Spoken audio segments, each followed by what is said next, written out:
Ciao! In questo video andremo a vedere tutte le novità della One UI Watch 8, l'interfaccia grafica uscita nel luglio del 2025 che viene fornita con i nuovi Galaxy Watch 8, ma è stata già estesa anche al Galaxy Watch Ultra dell'anno precedente e man mano andrà a estendersi anche agli altri Galaxy Watch. Come sempre in questo canale andremo a vedere ogni singola funzionalità con un commento critico, che non vuol dire negativo di per sé, ma vuol dire senza andare a dover celebrare i prodotti a tutti i costi, ma vedere effettivamente che novità hanno portato e come funzionano. Iniziamo. Innanzitutto una serie di nuove funzionalità volte al controllo della salute. Andiamo a vederle subito dall'app Samsung Health. La prima funzionalità che è relativa al carico vascolare. Carico vascolare, eccolo qua, viene misurato andando a fare 3 notti di misurazione del sonno, dopodiché costruisce la cosiddetta baseline, quindi un riferimento di misure di come funziona, deduce che funziona l'orologio, il nostro sistema circolatorio, in base al sonno, allo stress, le pulsazioni, eccetera, eccetera. E costruito questo modello di riferimento va a vedere poi nelle giornate successive come questo varia.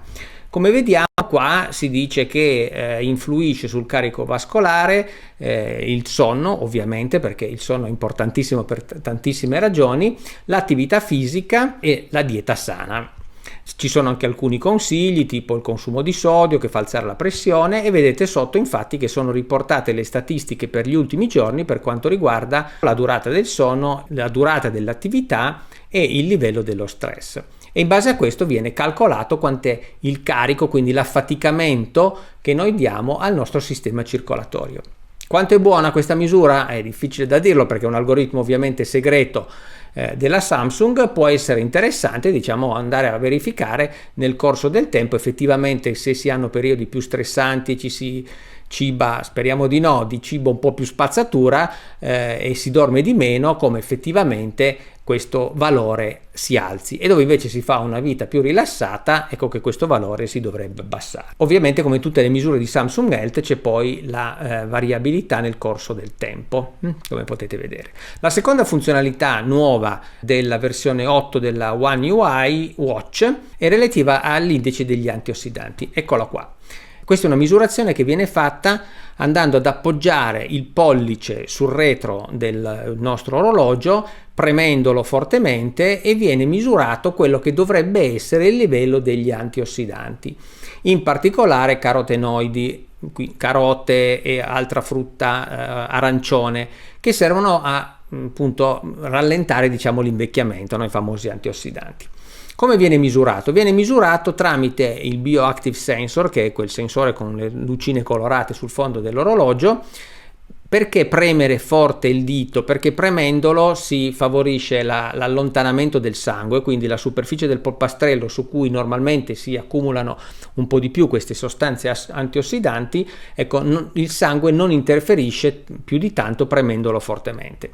Se andate a fare qualche prova vedrete che facendo misurazioni ripetute questo valore può variare anche sensibilmente, quindi è una misura anche questa, diciamo, approssimativa, sicuramente non è un esame medico. Può essere interessante anche qua nel tempo, se si mangia molta frutta e verdura, che va sempre bene, vedere come questo indice effettivamente sia in salita. Qui io ho fatto l'esperimento negli ultimi 7-10 giorni ed effettivamente vedete che un pochino la curva si è alzata.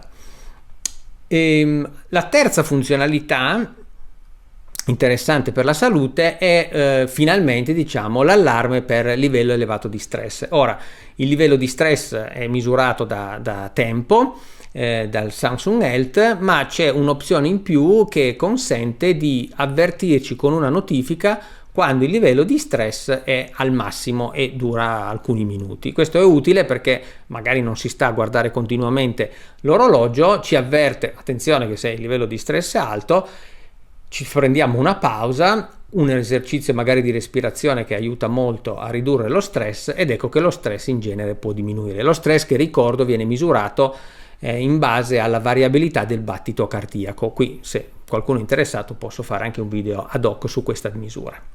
che devo dire è abbastanza rappresentativa effettivamente del livello di stress. Un'altra novità che vediamo sempre a livello dello stress rispetto alla versione precedente è che sull'orologio il grafico dello stress, se mettete la watch face che dà il grafico dello stress nel corso della giornata, non è più a barre da un'ora, ma c'è un grafico molto più preciso, proprio con una linea più dettagliata. Prima il grafico era a barrette e quindi anche la media nel giorno che veniva fatta era abbastanza sbagliata, perché faceva le medie delle barrette e dava un valore di media dello stress che era parecchio diverso dal valore medio che si trova entrando appunto nell'app, dove c'è questo grafico molto più preciso che non è che dà un valore solo per tutta l'ora, ma dà effettivamente l'andamento. E su questo bisogna dire che Samsung ha fatto molti progressi, perché la misurazione dello stress fino a qualche anno fa era veramente, diciamo, con spesso anche misurazioni completamente non corrette. Invece adesso è molto più affidabile. Un'altra funzionalità importante, e qua occhio, consiglio importante, è che se non avete il telefono Samsung non si può utilizzare l'applicazione della Samsung che misura la pressione arteriosa e fa l'elettrocardiogramma.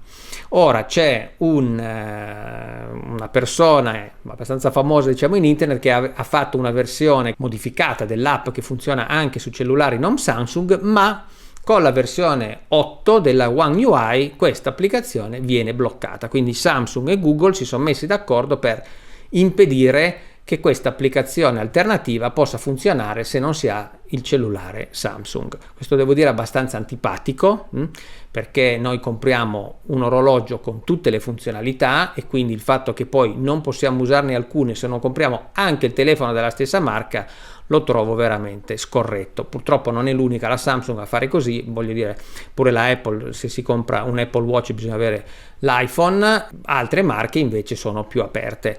Questa persona che ha fatto questa versione modificata dell'app per fare l'elettrocardiogramma e la pressione sta lavorando per fare una sua applicazione per monitorare questi due importanti parametri senza usare quello ufficiale Samsung, che effettivamente da questa versione è bloccata. Quindi se avete un orologio precedente fino al Galaxy Watch 7 è importante misurare pressione o ECG, vi conviene un attimo aspettare a fare l'aggiornamento alla 8, altrimenti questa applicazione alternativa non funzionerà più. Vedete che c'è anche un'altra funzionalità per lo sport che trova il livello della corsa, che praticamente questo è una valutazione sulla base di una prova, si fa una prova guidata dall'orologio di una dozzina di minuti di corsa o di camminata veloce aumentando il ritmo, l'orologio misura, diciamo, la propria forma e fa un piano per fare un allenamento di corsa personalizzato. Questa funzionalità in realtà c'era già nella versione della One UI precedente, è arrivata alcuni mesi prima dell'aggiornamento alla 8, però diciamo è menzionata nelle novità della One UI 8. E questo quanto riguarda le novità delle funzionalità per la salute. Ma ci sono altre novità nella 8. Allora, intanto c'è l'integrazione del Gemini AI invece del Google Assistant, e quindi quando andiamo a chiedere al nostro orologio, per esempio, si può configurare con il tasto Home con la pressione lunga, mi comparirà il Gemini AI come assistente invece del Google Assistant. Il Gemini AI è decisamente più evoluto, quindi vedrete che l'aggiornamento arriva poi in automatico ed è consigliabile appunto tenere questo aggiornamento. C'è poi un'altra novità che è la cosiddetta Now Bar. Questa è proprio una novità assoluta della versione 8 e la vediamo. Questa praticamente è una organizzazione un po' più evoluta di quello che c'era prima, in cui compariva in basso nell'orologio una piccola icona che ci faceva capire se c'era qualche app in esecuzione. Per esempio, se abbiamo una telefonata in corso, ecco che compare l'iconcina del telefono con anche la durata della telefonata. Se abbiamo un allenamento in corso, analogamente compare l'iconcina dell'allenamento con la durata, eccetera. Quindi questa è un'indicazione di quali app stanno funzionando, sono attive in quel momento. La differenza rispetto a prima è che queste notifiche, diciamo queste piccole iconcine, possono essere configurate. Sulla base delle applicazioni si può scegliere se di questa applicazione si vuole far vedere solo l'icona o anche un testo. Il testo, ad esempio, la durata nel caso dell'allenamento o della telefonata. C'è anche poi la possibilità, con un gesto tipo il doppio pinch, chiudere le dita, di aprire la navbar per vedere appunto il dettaglio se io ho più applicazioni aperte. La navbar si configura nelle opzioni avanzate del Galaxy Watch. Si può configurare sia sull'orologio, si può configurare anche da telefono Galaxy Watch. Vediamo ad esempio come si configura dall'app. Entriamo nelle impostazioni e nelle funzioni avanzate.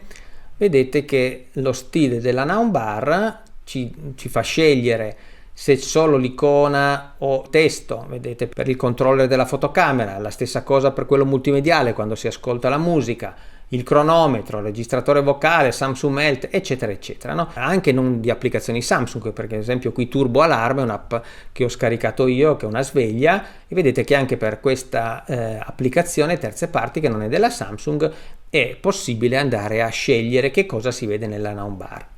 Andiamo a vedere a questo punto invece le nuove watch face che sono state introdotte, nuovi quadranti. Eccoli qua, abbiamo il classico sportivo in cui c'è diciamo anche la luna che si sposta nell'orizzonte, abbiamo patrimonio classico con la versione diciamo diurna e la versione notturna, posizione del sole o della luna, abbiamo la dashboard giornaliera che ha questi vari indicatori, tutto digitale, e pannello con cerchi, che sono queste watch face diciamo colorate con molti indicatori tutti in stile circolare.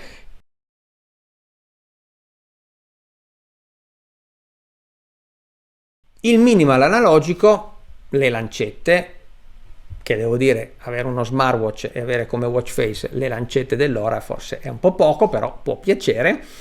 E il minimal digitale che c'ha solo l'ora, diciamo, con vari sfondi colorati, le cifre dinamiche, anche qua c'è praticamente solo l'ora. Il patrimonio classico e classico sportivo sono diciamo abbastanza carini e possono essere configurati. Ad esempio qua patrimonio classico, vedete questa è la versione con la luna, poi c'è la versione con il sole, eccetera eccetera, e poi ci sono vari sfondi che possono essere configurati anche ad esempio con una foto personalizzata. Sempre dal punto di vista delle novità grafiche, quando si mette l'orologio in carica c'è un nuovo disegno, diciamo una nuova icona di carica, niente di particolare. Invece cambiano significativamente le schede delle app. Allora sapete che si possono andare a configurare le schede, qui ci sono le varie diciamo schede, vedete ad esempio qua nello sport compaiono queste schede che sono con questo ovale, e la novità è che partendo per ora solo dalle app Samsung è possibile combinare due schede all'interno della stessa scheda. Metto itinerario e passi e ho combinato due schede più piccole ovviamente in una altra macro scheda. Volendo posso anche aggiungerci altro, ci aggiungo anche il multisport e ho questa possibilità, vedete, di fare scrolling tra queste schede più strette, e quindi diciamo che c'è la possibilità di vedere parametri multipli all'interno di una stessa scheda, e questa è una novità direi sicuramente interessante. Un'altra novità relativa alla grafica è che le notifiche sono in un ovale, diciamo, un po' più stretto. Questo è secondario, ma la cosa interessante è che se avete più notifiche dello stesso tipo, della stessa app, potete fare scrolling e ve le mette tutte raggruppate insieme. L'altra novità della grafica è che se entrate nello schermo delle app si vede che automaticamente l'orologio mette in alto le app più utilizzate. Si può scegliere anche di disabilitare questa opzione, ma penso che sia utile perché porta subito in evidenza lì in alto quali sono le app che sono state più utilizzate. Andiamo a vedere altre novità. È possibile configurare un gesto, il doppio pinch in inglese, quindi la pressione delle due polpastrelli, per fare delle azioni diverse configurabili. La possibilità di dare comandi con le due dita esisteva anche nella versione precedente, ma non era configurabile. Invece adesso possiamo vedere che lo è diventato, e su varie app possiamo andare a scegliere nell'opzione gesti, vedete qua, doppio avvicinamento delle dita, che si può scegliere per esempio che azione faccio nel quadrante orologio, posso passare alla notifica successiva o al riquadro successivo. Se sono sulla sveglia posso decidere che con la doppia pressione rinvio la sveglia o ignoro la sveglia, eccetera eccetera. Per ora sono abbastanza limitate, diciamo, le applicazioni, per ora vedete tutte Samsung, con cui io posso configurare questo gesto, ma ci si può aspettare che nel futuro venga ampliata anche ad altre app, ed è sicuramente una funzionalità che può essere utile per evitare di dover con l'altra mano, magari se ha l'altra mano occupata, andare a fare delle azioni sul nostro smartwatch. C'è poi una novità per quanto riguarda i promemoria Samsung, per cui è possibile, entrando dentro il promemoria, premendo sulla stellina, segnarli come preferiti, e questo fa sì che poi quando si entra nell'elenco dei promemoria tutti i preferiti compaiono all'inizio della lista. Può essere, diciamo, comodo. I promemoria Samsung non sono evolutissimi come funzionalità, però hanno la caratteristica utile di poter essere impostati su base geografica, quindi posso dire fammi scattare un promemoria quando arrivo in un certo posto o esco da un certo posto. Questo tipo di promemoria geografico può essere impostato solo dal cellulare, non dall'orologio, però poi chiaramente suona dall'orologio anche. L'ultima novità che viene propagandata della One UI 8 è che consuma meno la batteria, di quanto? Circa un 10%. È vero? Beh, devo dire che ho fatto circa un paio di settimane di prove e utilizzando lo stesso, diciamo, modello di utilizzo delle settimane precedenti, ho visto che effettivamente il mio Watch Ultra 2024, che durava intorno alle 58 ore, dura intorno alle 62-63 ore, quindi effettivamente un 10% in più di durata c'è, e qualsiasi ora in più di durata della nostra batteria ci fa piacere, visto che questi smartwatch vanno ricaricati abbastanza frequentemente. Bene, e con questo abbiamo concluso. Spero che questo video sia stato interessante e utile. Se sì, grazie se mettete un like e vi iscrivete al canale, e alla prossima. Ciao!